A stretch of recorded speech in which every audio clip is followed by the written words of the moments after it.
Jangan lupa untuk subscribe YouTube channel Metro TV News dan nyalakan notifikasinya.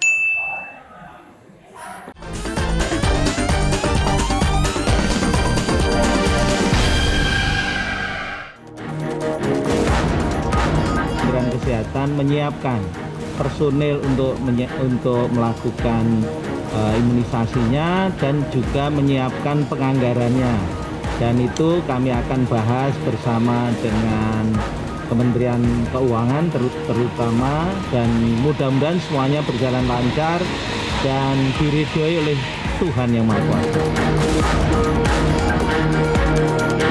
Dan mudah-mudahan kalau ini bisa ditemukan dan di-approval pada bulan Desember atau Januari, kita akan memproduksi secara besar-besaran dan nanti vaksin ini kita akan distribusikan ke seluruh provinsi.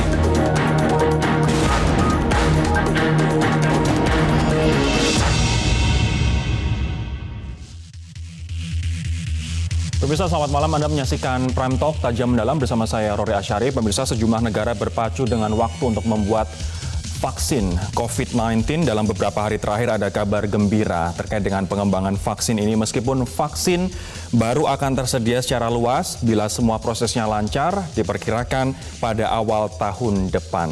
Nah, di Indonesia sendiri ada setidaknya 3 kandidat vaksin yang siap diuji klinis dan juga tengah dikembangkan. Yang pertama, salah satunya adalah vaksin yang dikembangkan oleh Lembaga Biologi Molekuler Eijkman yang diberi nama vaksin merah putih. Boleh kita keluarkan grafiknya, teman-teman. Saat ini sudah sejauh 20 hingga 30% progresnya, dan tahap ini adalah yang tersulit karena tahap membangun fondasinya.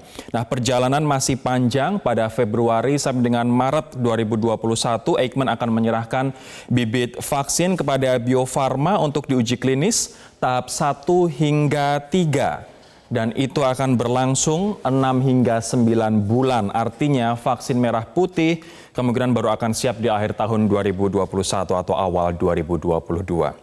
Nah, sambil menunggu vaksin dalam negeri, ada juga vaksin yang didatangkan dari luar negeri dan akan diuji klinis di Indonesia. Yang pertama adalah vaksin kerjasama antara Bio Farma bekerjasama dengan Sinovac asal Tiongkok. Ini siap menguji klinis fase ketiga untuk melihat kekhasiatan vaksin melawan COVID-19. Clinical trial akan dilakukan oleh Universitas Padjadjaran Bandung. Nah, uji klinis akan dilakukan terhadap 1.620 orang mulai Agustus nanti dan diperkirakan akan selesai pada Januari 2021. Nah, sementara vaksin COVID-19 yang lain dikembangkan oleh BUMN PT Kalbe Farma bekerjasama dengan perusahaan Korea Selatan Genexin Inc.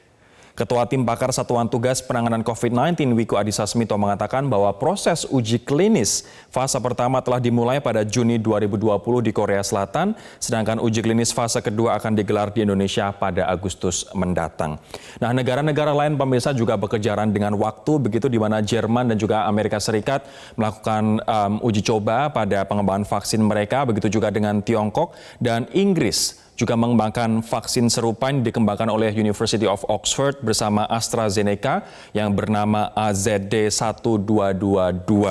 Nah, baru-baru ini vaksin ini diuji cobakan ke 1.077 orang di Inggris dengan hasil yang menggembirakan, tapi terlalu dini untuk mengatakan bahwa vaksin ini memberi proteksi dan juga mengobati pasien COVID-19. Semua relawan yang diuji coba terbukti mampu membentuk antibodi dan T-cells yang mampu melawan virus corona. Ini saya ambil dari BBC begitu. Nah, di fase trial ketiga Oktober nanti akan ada 10.000 relawan di Inggris, 30.000 di Amerika Serikat, 2.000 di Afrika Selatan, dan 5.000 di Brazil. Nah, paling cepat vaksin ini akan siap tahun depan dan pemerintah Inggris sudah memesan 100 juta dosis.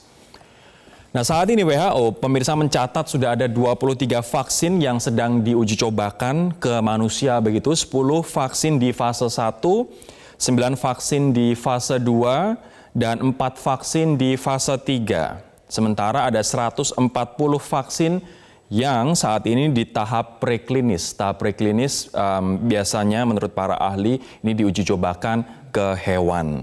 Nah, kalau misalnya kita melihat tahapan-tahapan penemuan vaksin ini melalui jalan yang panjang, yang pertama adalah tahap eksplorasi, kemudian tahap preklinis atau preclinical stage biasanya diuji cobakan kepada hewan, kemudian tahap uji klinis. Tahap uji klinis pun ada 3 tahap atau 3 tes klinis.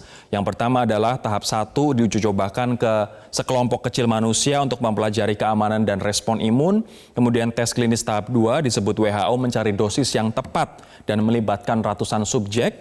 Nah, tes klinis tahap 3 dilakukan untuk mengkonfirmasi keamanan, efek samping, dan juga efektivitas calon vaksin ini. Nah, ini masih awal tahun depan diperkirakan.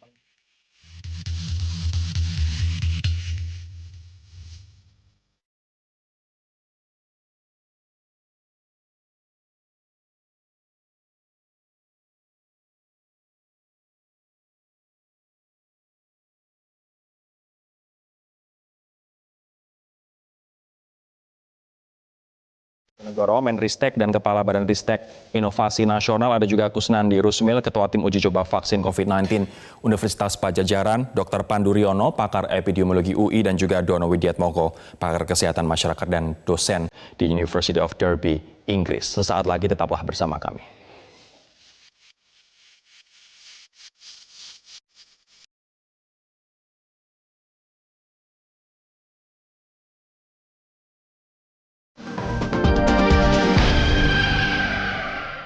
Saya akan ke Pak Bambang terlebih dahulu. Pak Bambang, sejauh apa progres vaksin yang dikembangkan oleh Eijkman oleh Indonesia, yakni vaksin merah putih sampai saat ini, Pak? Ya, jadi vaksin merah putih yang dikembangkan oleh Eijkman pada dasarnya menggunakan platform yang disebut sebagai protein rekombinan, di mana kita mengetahui ada beberapa platform yang sekarang ini dipakai untuk mengembangkan vaksin COVID-19. Sebagai contoh yang Sinovac itu menggunakan virus yang dilemahkan, sedangkan AstraZeneca menggunakan pendekatan vektor, demikian juga yang Moderna menggunakan mRNA.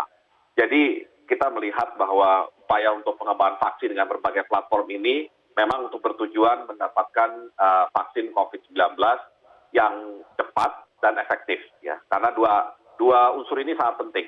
Tidak hanya masalah cepatnya, tapi juga efektif dalam pengertian memang tepat untuk virus COVID-19, terutama yang bertransmisi di Indonesia. Dan kebetulan yang dikembangkan oleh Eijkman ini menggunakan isolat virus yang beredar di Indonesia, di mana selama ini lembaga Eijkman sudah melakukan yang namanya whole genome sequencing untuk mengetahui karakter dari virus tersebut.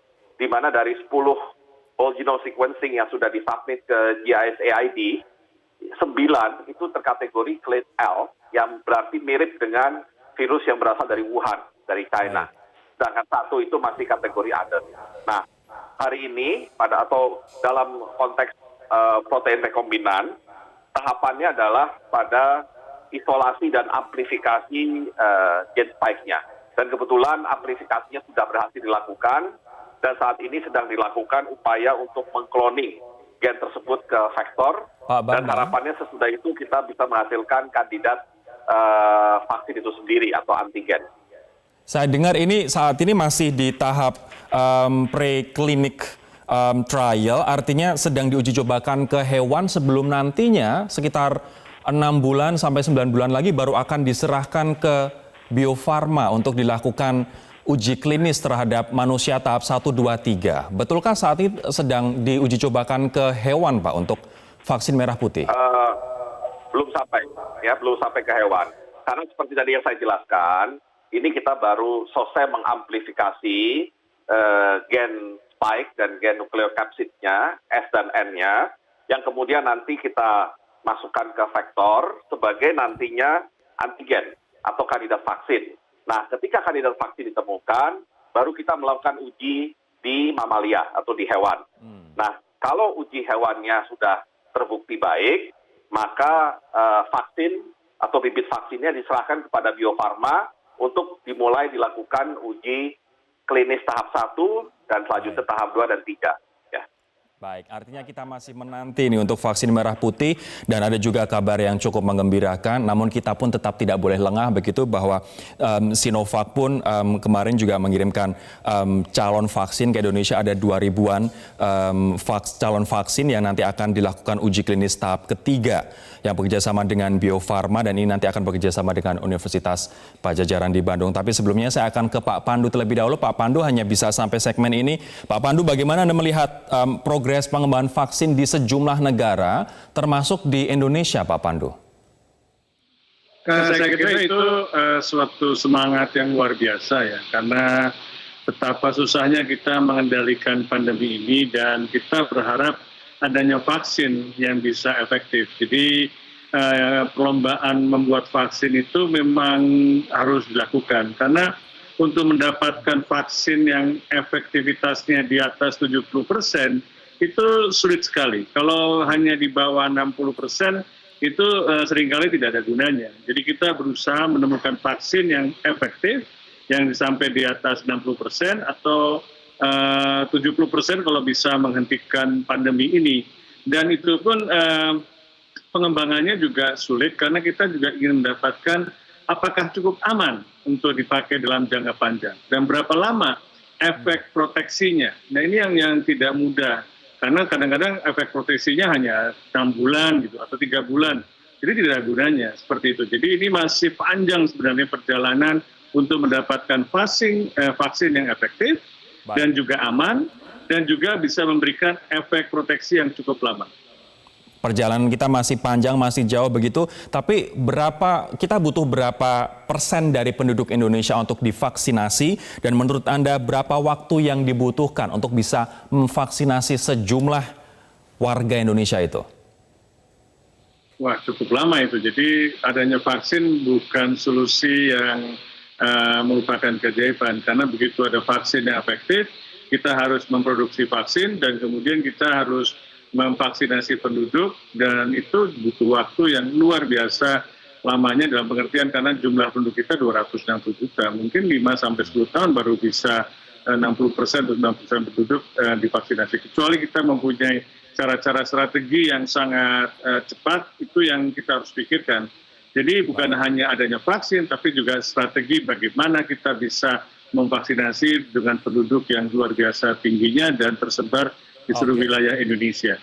Terakhir untuk Anda, Pak Pandu, sebelum kita jeda dan sebelum Anda meninggalkan forum ini, Pak Pandu, sambil kita menunggu vaksin ini siap, yang dari sejumlah produsen dan juga universitas di luar negeri, paling cepat mereka menargetkan awal tahun 2021. Tapi kalau misalnya untuk menguji secara permanen seberapa efikasinya, kemudian ini bisa bertahan berapa lama khasiatnya, Anda tadi mengatakan butuh waktu yang begitu panjang. Sambil kita menunggu, apa yang harus kita lakukan, Pak?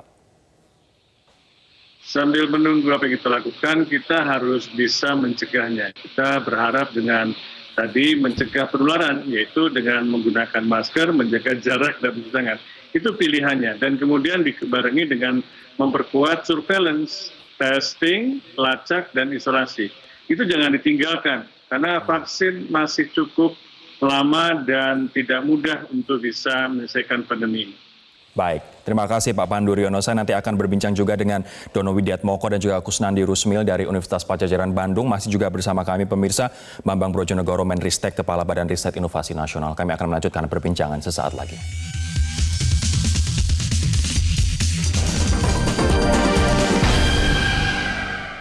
Media sangat menunggu-nunggu. Pemerintah Indonesia siap untuk mengembangkan vaksin penangkal virus COVID-19. Melalui holding BUMN Farmasi Bio Farma, uji klinis vaksin akan dilakukan pada Agustus mendatang dan akan segera diproduksi secara massal mulai tahun depan. Direktur Utama PT Bio Farma Honesti Bashir menyatakan, Bio Farma siap memproduksi setidaknya 100 juta dosis vaksin per tahun. Namun untuk tahap pertama, Bio Farma akan memproduksi 40 juta vaksin pada awal Januari 2021. Sampai saat ini kami sudah menyiapkan 100 juta dosis per tahun siap, dan kita akan expand menuju 250 juta dosis per tahun. Tapi untuk tahap pertama, sesuai dengan target penyelesaian uji klinis Januari, pada saat selesai uji klinis dan izin edarnya keluar, kami sudah mentargetkan untuk bisa selesai sekitar 40 juta dosis per tahun. Menteri BUMN Erick Thohir yang juga Ketua Pelaksana Komite Penanganan COVID-19 dan Pemulihan Ekonomi Nasional mengatakan, meskipun vaksin telah dikembangkan, namun masyarakat diminta tetap mematuhi protokol kesehatan. Kerja keras kami tidak ada artinya kalau masyarakat tidak membantu. Karena kita ketahui bahwa vaksin baru bisa beredar itu kan di awal tahun depan. Jadi dari sekarang sampai awal tahun depan penting sekali disiplin yang ada di masyarakat. Yaitu yang selama ini sudah disampaikan Menteri Kesehatan sejak awal, yaitu jaga jarak, cuci tangan, pakai masker. PT Bio Farma telah menerima 2.400 vaksin dari Sinovac Bioteknologi, perusahaan mitra kerjasama pengembangan vaksin asal Tiongkok. Vaksin ini akan digunakan untuk kebutuhan uji klinis hingga diproduksi untuk masyarakat. Selain berbentuk vaksin, kerjasama dengan Sinovac juga berbentuk transfer teknologi. Pada tahap uji klinis, Bio Farma akan melakukan uji coba keampuhan vaksin melawan infeksi COVID-19 kepada 1.620 sukarelawan. Nantinya, keadaan sukarelawan yang divaksin akan dimonitor selama 14 hari untuk diketahui hasilnya. Dari Jakarta, Marsalina Gita, Yahdin, Metro TV. Nah, terkait dengan calon vaksin yang diproduksi oleh Sinovac, sebuah perusahaan dari Tiongkok yang bekerjasama dengan Bio Farma, nanti Universitas Padjadjaran akan melakukan uji klinis tahap ketiga dari calon vaksin ini kepada manusia begitu, dan ini akan dilakukan di Bandung, Jawa Barat. Kita akan mengkonfirmasinya ke Pak Kusnandi. Pak Kusnandi, lantas uji klinis tahap ketiga ini seperti apa akan dilakukan, Pak? Jadi ini dilakukan di 6 center. Pertama, di kantor Fakultas Kedokteran Unpad di Jalan Ekman. Kedua, di Jalan Dipati Ukur di Universitas Padjadjaran. Ketiga, keempat, kelima, keenam itu di puskesmas. Di tempat biasa di mana kami melakukan uji klinis. Karena kami memang sudah terbiasa melakukan uji klinis vaksin Bio Farma. Karena kami tetanggaan begitu. Ya, jadi hampir banyak vaksin Bio Farma kami lakukan uji klinis. Akan berapa banyak orang yang nantinya akan diuji, yang akan vaksin ini diuji cobakan, Pak? Ada 1.620 orang berusia antara 18 tahun sampai 59 tahun. Oke, apa yang ingin diamati, apa yang ingin didapat dari uji klinis tahap ketiga ini dari 1.600-an orang tersebut, Pak? Jadi uji klinis tahap 3 ini tidak bisa dipisah dari uji klinis tahap 1, 2, dan 3. Ya. Karena tahap 1 itu kan untuk keamanan, ya, yang utama untuk keamanan. Tahap kedua itu untuk efektivitas, juga keamanan. Tahap 3 itu biasanya untuk efektivitas, tapi juga keamanannya juga. Tapi yang utama efektivitas. Tahap 1 itu kan jumlah yang dilihat itu kurang lebih 50 orang. Berbeda praklinis tadi ya. Kalau tahap 2 itu kurang lebih 400 orang. Tahap 3 itu di Bandung saja 1.620. Tapi di Tiongkok ada 2.000. Di Afrika lebih banyak lagi ya. Ini untuk uji klinis tahap ketiga, Pak Kusnandi, akan butuh berapa lama?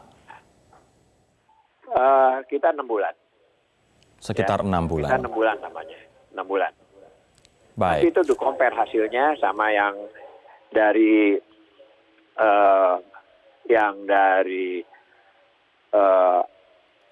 Amerika, ya Amerika, kemudian dengan India, Bangladesh, dan Indonesia itu akan di-compare, dijadikan itu. Baik, saya sekarang akan ke Dr. Dono dari yang bergabung bersama kami dari Inggris. Mas Dono, ini vaksin buatan University of Oxford oleh WHO dijadikan salah satu calon vaksin utama untuk mengatasi COVID-19. Nah, apa sebenarnya bisa kita pelajari, Mas, dari pengembangan vaksin oleh AstraZeneca dan University of Oxford di Inggris? Sebetulnya yang kita bisa pelajari adalah kerjasama antara researcher, industri, dan pemerintah. Jadi researcher di sini adalah University of Oxford yang bekerja sama dengan pemerintah Inggris dan juga WHO, dan juga dengan industri ya, itu di sini AstraZeneca, sebuah perusahaan swasta. Kalau yang di Indonesia tadi kan dengan Bio Farma atau dengan Kalbe Farma, itu seperti itu. Jadi semuanya saya kira itu usaha yang baik. Tapi yang saya banggakan adalah ternyata walaupun tidak ada nama Indonesia di sana, ada seorang peneliti Indonesia di sana yang saya kenal, namanya Indra Rudiansyah. Beliau adalah mahasiswa S3, lulusan ITB Mikrobiologi dan S2 Bioteknologi yang termasuk menjadi anggota peneliti di sana.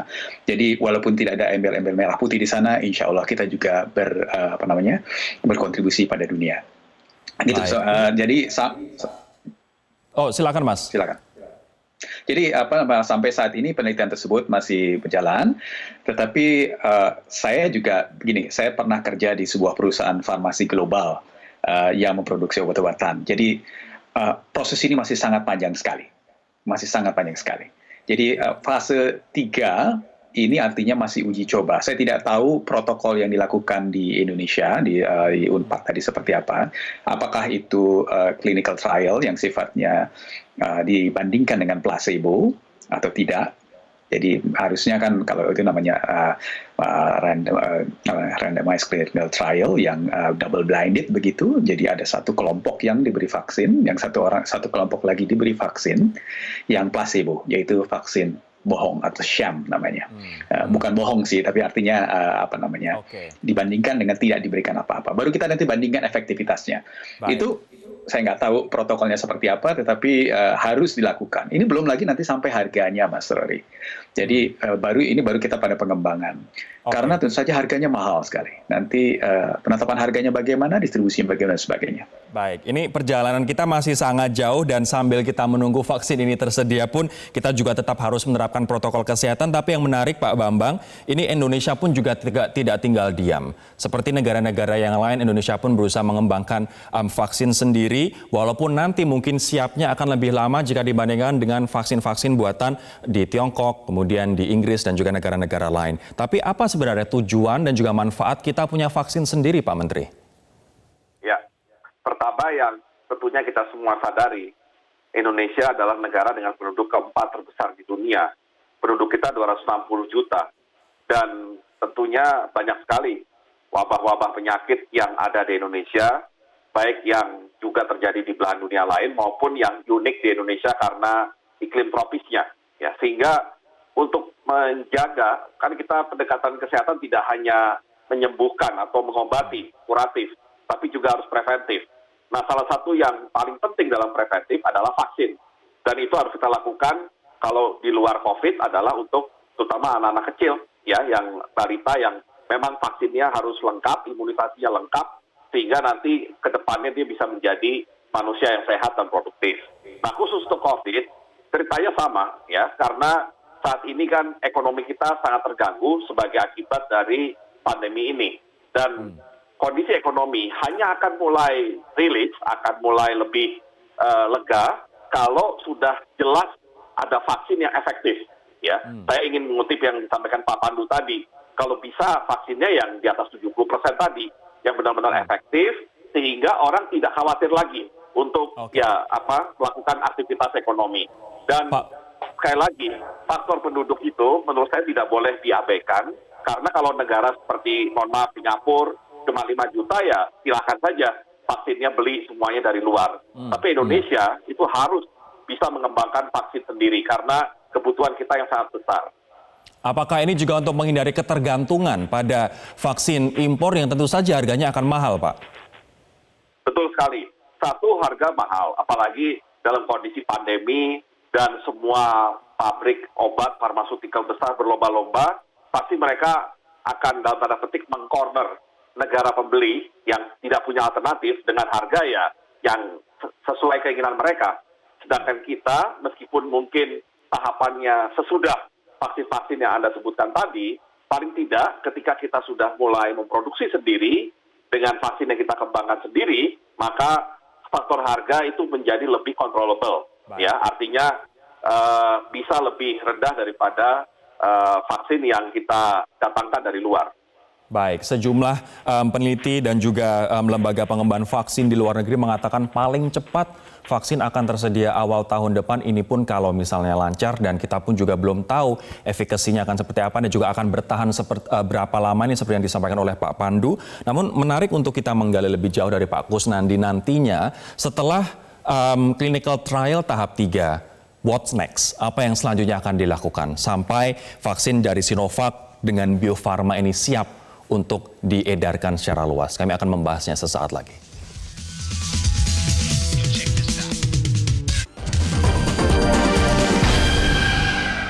Saya akan ke Pak Kusnandi sekarang. Pak Kusnandi, artinya setelah selesai uji klinis tahap ketiga untuk vaksin dari Sinovac dengan Bio Farma ini, lantas apa selanjutnya prosesnya, Pak?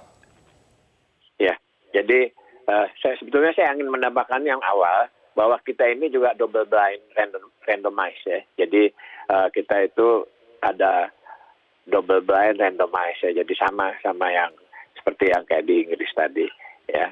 Dan kalau kita lihat uji klinis vaksin yang udah preclinical trial, kemudian clinical trial fase 1, fase 2, kemudian fase 3. Setelah fase 3 itu udah bisa dijual, Pak. Ya. Vaksin ini bisa dijual. Setelah begitu dijual, itu masuk namanya fase 4 yang kita sebut post marketing surveillance yang dikerjakan oleh pemerintah. Jadi sewaktu-waktu kalau ada apa-apa itu bisa ditarik. Jadi kalau udah melewati fase 3, vaksin itu aman untuk dijual. Yakin kita. Ya, memang begitu regulasinya. Ya. Makanya artinya ada vaksin ini akan siap kapan, Pak? Vaksinnya akan siap begitu selesai clinical trial, itu langsung dibikin. Tadi kan pada waktu sebelum kita mulai acara dari Bio Farma sudah bilang, ya begitu selesai dia udah ada persediaan 40 juta dosis. Ya, dia langsung bulan bikin dari sekarang ya. Iya, dia udah bikin untuk supaya ada begitu udah ternyata fase 3 itu bagus hasilnya, udah dipublikasi. Ya, semua orang udah tahu, itu udah bisa langsung dijual. Baik. Jadi memang fase 3 itu selesai langsung dijual.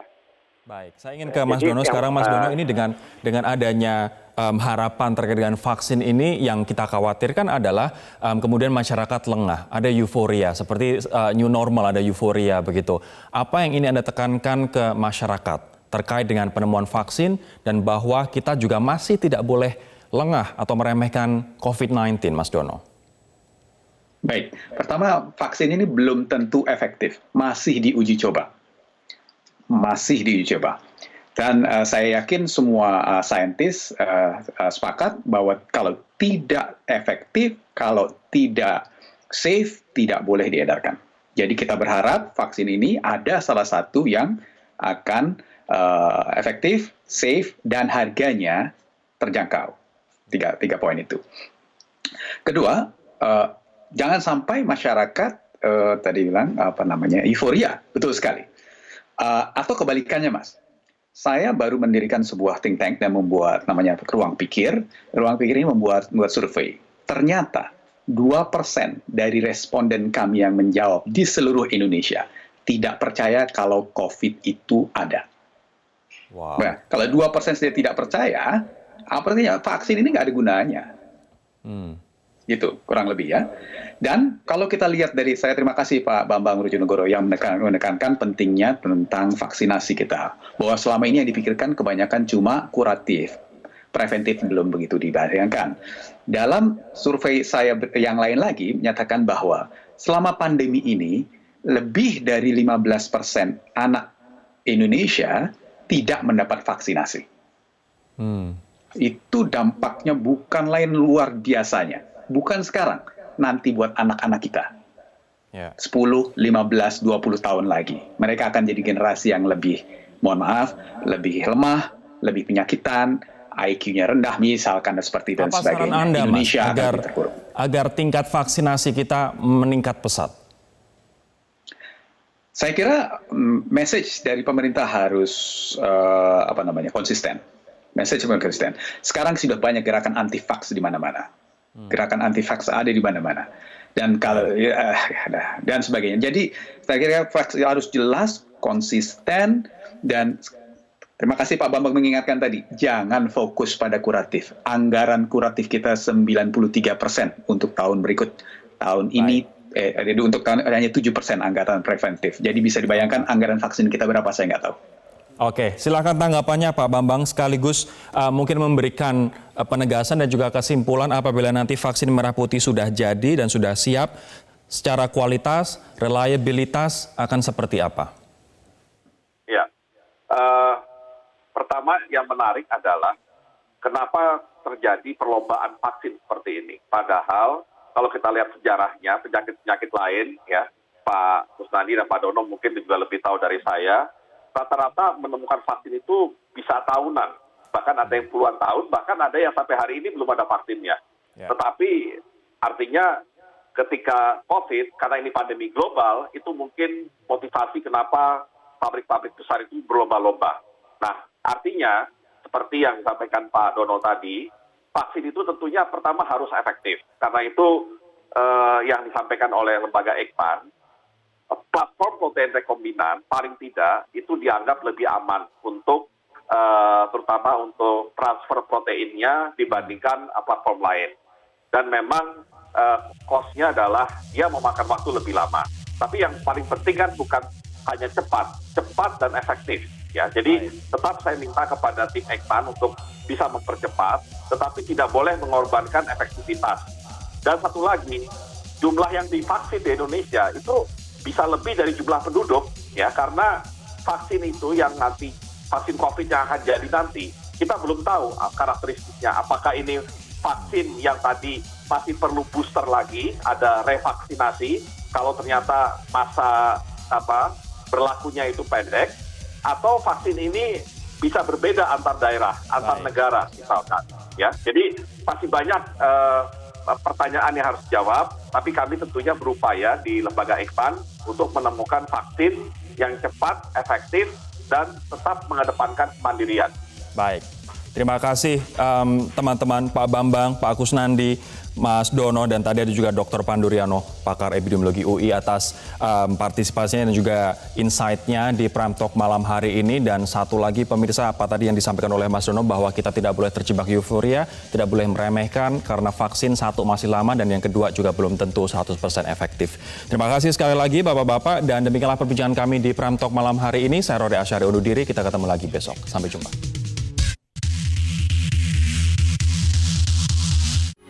Metro TV, knowledge to elevate.